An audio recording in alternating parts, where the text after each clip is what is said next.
Here's some of the stories trending this week at NASA. NASA held a news conference April 4th at the Jet Propulsion Laboratory with participation from NASA headquarters to preview the final phase of the Cassini spacecraft's mission to Saturn. On April 26th, Cassini will begin its grand finale, a series of deep dives between the planet and its rings. No other mission has ever explored this unique region that is so close to the planet. Cassini will make 22 orbits that swoop between the rings and the planet before ending its 20-year mission on September 15th with a final plunge into Saturn. The mission team hopes to gain powerful insights into the planet's internal structure and the origins of the rings, obtain the first ever sampling of Saturn's atmosphere and particles coming from the main rings, and capture the closest ever views of Saturn's clouds and inner rings. Pre-launch training continues for Expedition 5152, the next crew headed to the International Space Station. NASA's Jack Fisher and Fyodor Yurchagin of the Russian space agency Roscosmos participated in traditional ceremonies in Star City, Russia, April 3rd, with members of the backup crew. 2 days later, the group headed to the Baikonur Cosmodrome in Kazakhstan for final preparations for the launch of Fisher and Yurchagin on April 20th.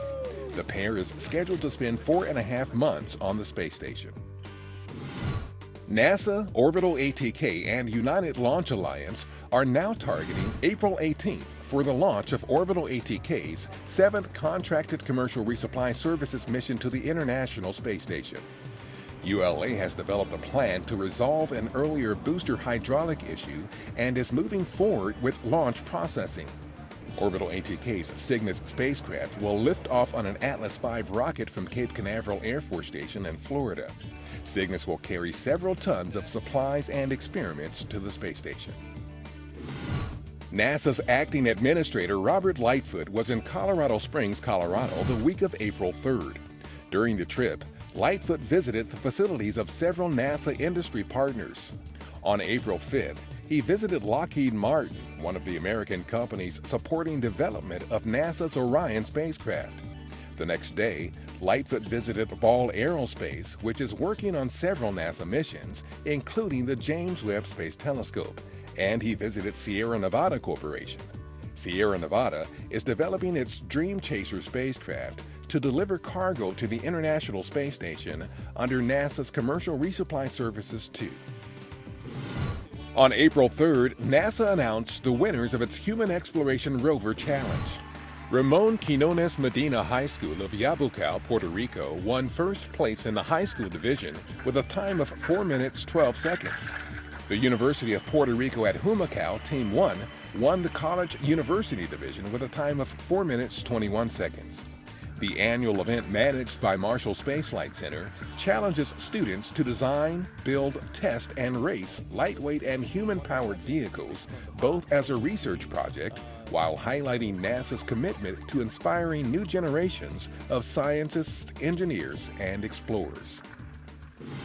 On April 6th, former NASA astronaut and U.S. Senator John Glenn was interred at Arlington National Cemetery in Virginia. Glenn, who passed away December 8, 2016, at the age of 95, served 4 terms as a U.S. Senator from Ohio and was one of NASA's original 7 Mercury astronauts. His flight on Friendship 7 on February 20, 1962, made him the first American to orbit Earth.